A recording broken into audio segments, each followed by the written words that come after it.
Hello, everyone, and welcome to EnglishPod. My name is Marco. My name is Catherine, and today we've got some kids for you in this dialogue. They're doing something that's very common in America. I'm not so sure if it's common elsewhere, but we'll find that out later. So today we're going to ask for money because we are having a fundraiser. So this is a very interesting word. Why don't we take a look at it in Vocabulary Preview? Vocabulary Preview. So fundraiser is a thing. It's an event. It's something that you do at a school or a business to try and collect money for a special event or charity. That's right. So money, you can also say, is funds, right? And that's what you're trying to do. You're trying to collect, you're trying to gather a lot of money or funds in order for, like you say, some sort of objective purpose. Right, but it's not just like, we're having a fundraiser to earn more profits this year. It's Right. usually an event that's for some kind of charity or good cause. So, for example, the company is having a fundraiser for Jenny's child because he's sick and they can't pay for medical care. Right. So fundraiser is for a good cause. Exactly. So that's what this dialogue is all about today. Why don't we listen to the dialogue for the first time, and we'll be back in a bit.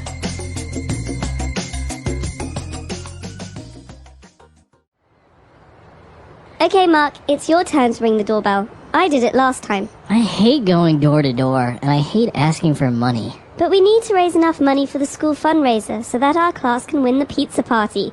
You do want to have a pizza party, don't you? Yes, but Just go already.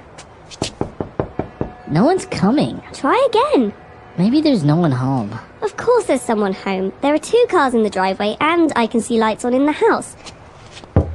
Hello? Anybody home? We would like to know if you want to sponsor us in our school fundraiser. 50% of the profits go towards the new school playground.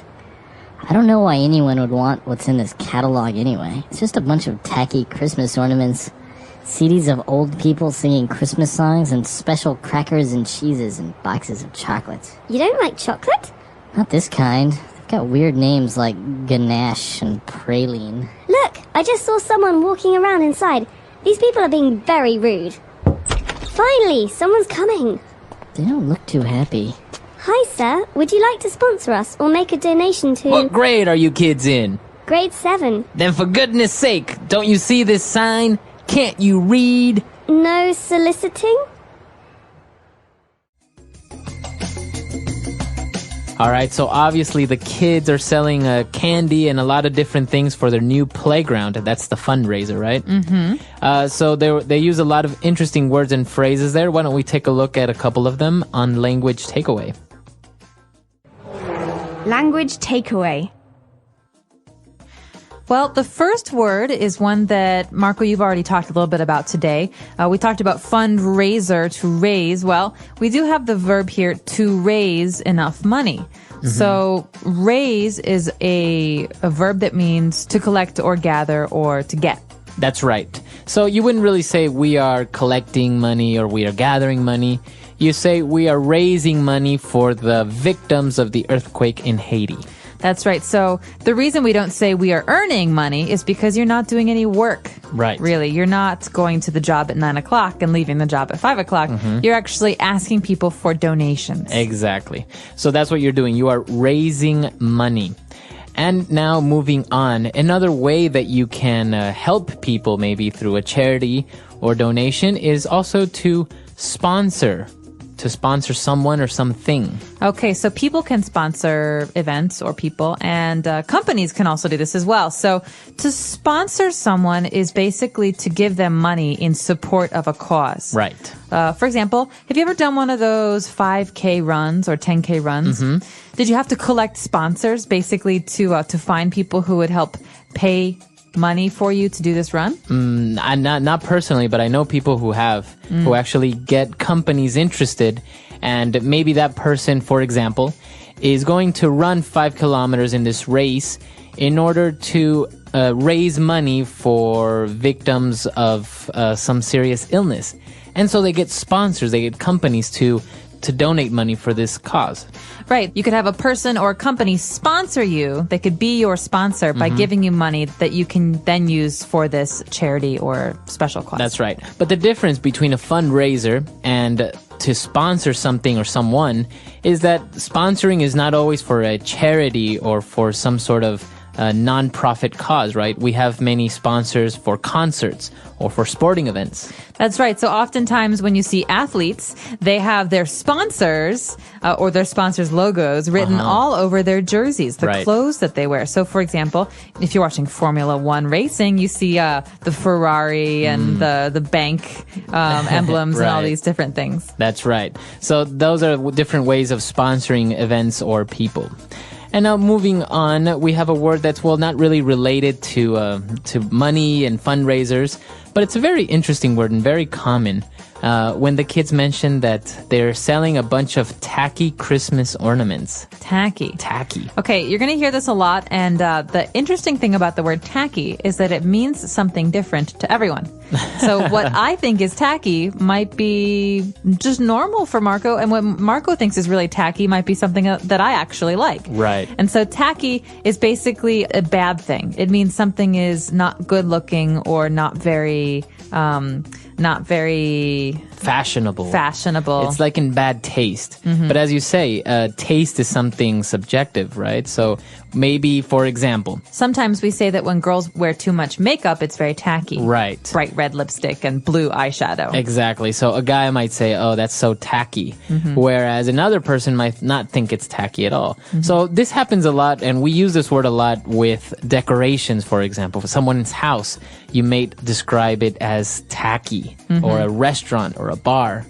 Right. So for maybe sometimes those Italian restaurants that have the red and white checkered tablecloths and the pictures of the Italians with the mustaches, I might think that's a little bit tacky, but maybe you think it's cute.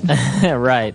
So something that's tacky. And as we say, people use it all the time. And it's not necessarily a bad thing. You can just say, oh, it's a little bit tacky, or I think this thing is a little bit tacky. Yeah. Okay. And that's it, right? Solicit. Okay.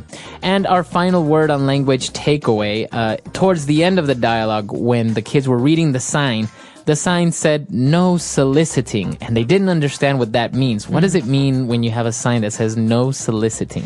Okay, so to solicit is to try to sell something or to offer a service. So basically the sign means, please don't come to my house and sell me stuff. Okay. For example, we have door-to-door insurance salesmen or makeup salespeople, and these people go to your door and they try to sell you their product. And no soliciting means don't come to my house. I'm not going to answer the door if you're trying to sell something. So to solicit is to try and sell something. Okay, but usually in person, trying to make a sale uninvited, right? That's because if you're a businessman and you have a meeting, a sales meeting, you're not really soliciting with that other person. No, this is basically trying to sell something to a stranger. Exactly. Okay. Very good. So a lot of interesting words there. Why don't we listen to the dialogue again, and we'll be back shortly with Fluency Builder. Okay, Mark, it's your turn to ring the doorbell. I did it last time. I hate going door to door, and I hate asking for money. But we need to raise enough money for the school fundraiser so that our class can win the pizza party. You do want to have a pizza party, don't you? Yes, but Just go already. no one's coming. Try again. Maybe there's no one home. Of course there's someone home. There are 2 cars in the driveway and I can see lights on in the house. Hello? Anybody home? We would like to know if you want to sponsor us in our school fundraiser. 50% of the profits go towards the new school playground. I don't know why anyone would want what's in this catalog anyway. It's just a bunch of tacky Christmas ornaments, CDs of old people singing Christmas songs, and special crackers and cheeses and boxes of chocolates. You don't like chocolate? Not this kind. They've got weird names like ganache and praline. Look, I just saw someone walking around inside. These people are being very rude. Finally, someone's coming. They don't look too happy. Hi, sir. Would you like to sponsor us or make a donation to What grade are you kids in? grade 7? Then for goodness sake, don't you see this sign? Can't you read? No soliciting? All right, so now we're back and we have 4 key phrases for you on Fluency Builder. Fluency Builder. Okay, this first phrase is a pretty common one.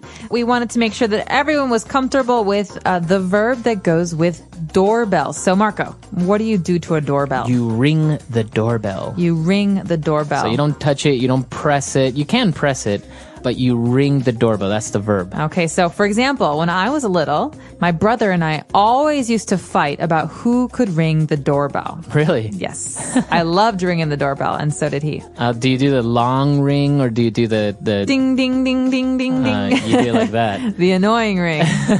Yeah, so to ring the doorbell. All right. And, well, going back, when we were talking about no soliciting, you said that salespeople go door to door selling things. Mm-hmm. So this is an interesting phrase, and it's a fixed phrase, going door to door. Well, think about it. So a salesperson who wants to sell maybe some makeup goes to one house and no one wants to buy any makeup there. So she goes to the next house. So she's going from house to house. But we don't really say house to house because she's going to your door to offer the makeup. So we just say going door to door. That means going to strangers' homes in order. One door after the next to sell something. Very good. You go door to door. So you, for example, someone can go door to door asking for some sugar. That's right. Or we could say he is a door to door salesman. Door to door salesman. Very good. All right.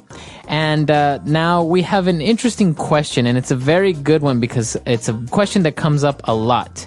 When somebody asks you, if you're studying, for example, what grade are you in? Okay, what grade are you in?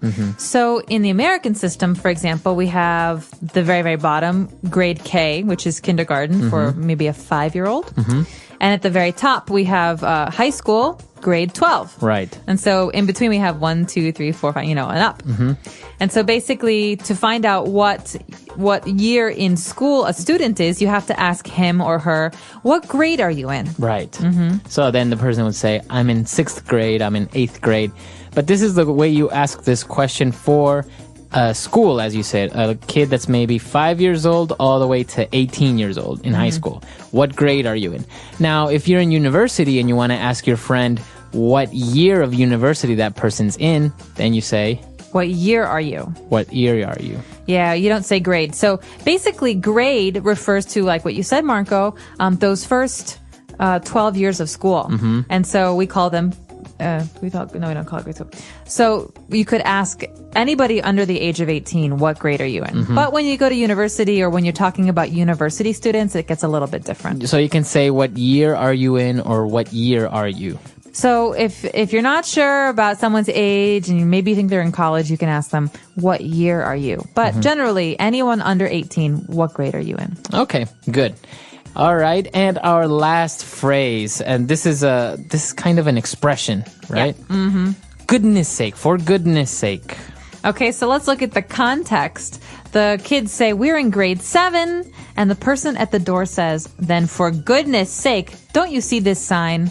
Right, for goodness sake. So this is an expression that's used to indicate maybe you're a little bit frustrated. Yes. Right? So it's like, come on, or my goodness, or for Pete's sake. For Pete's sake. We have many ways of saying, all right, come on, I'm a little tired of this. Right. You're irritating me.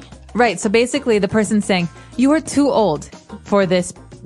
You're too old for this. You should read what it says on my door. No soliciting. Right. And so the person's angry. Right. The person's angry because these kids are trying to sell her something when clearly she has a sign that says no soliciting. That's right. Okay, a lot of interesting phrases there. Why don't we go back, listen to our dialogue for the very last time, and we'll be back to talk with you a little bit more.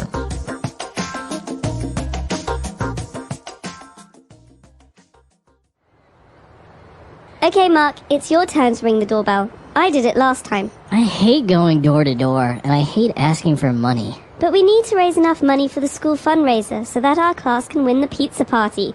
You do want to have a pizza party, don't you? Yes, but... Just go already. No one's coming. Try again. Maybe there's no one home. Of course there's someone home. There are 2 cars in the driveway and I can see lights on in the house.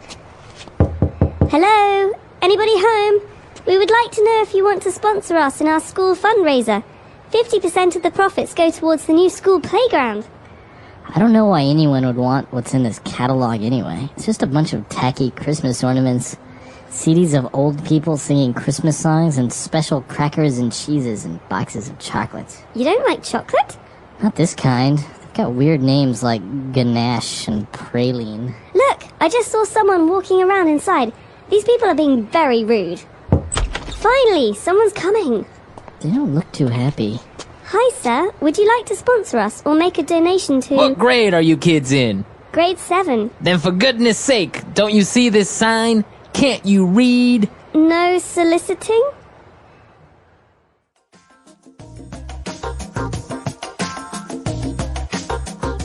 All right, so door-to-door salesman. I think this used to be a very American thing. I think back in the 50s, you would always see movies where this was actually a profession. That's right. People would go door-to-door selling hairbrushes or magazine subscriptions, pretty much everything. Yeah, you still see it sometimes. Some people sell insurance or there are a lot of religious door-to-door salespeople who want to sell religious books or magazines. But I think it was much more popular in the 1950s because people didn't really use their phones as much to sell things. Right. It was cheaper to have someone drive his car to your neighborhood and then go to every single house. Right. But yeah, it's a very interesting job. I think it'd be very lonely. And also, I think, well, now maybe that's been reduced a lot because now you have the internet. Oh, yeah. Well, the internet means that the salespeople come to you without you having to get up. Right. So basically, you're sitting at home in your pajamas and you can order a TV and some clothes. But it's very interesting because I remember you would have all these door-to-door salesmen. For example, I had one visit me once who was selling me encyclopedias. Really? A big collection of 37 books or more. It was a huge amount of books, encyclopedias. And I don't know if you see that anymore. Not really, not in the States. I don't know if anyone buys physical, huge encyclopedias to have in their home. No, only collectors perhaps. Maybe. Yeah. So it's a very interesting profession. I don't know, in the United States, as you say, it's not very common anymore. Very little, maybe specific services. But this is interesting. Maybe in your country, this is still a big thing. Yeah, let us know. In your country, are door-to-door salespeople still common? Do you see them? Our website is EnglishPod.com. We hope to see you there. All right. Bye-bye. Bye.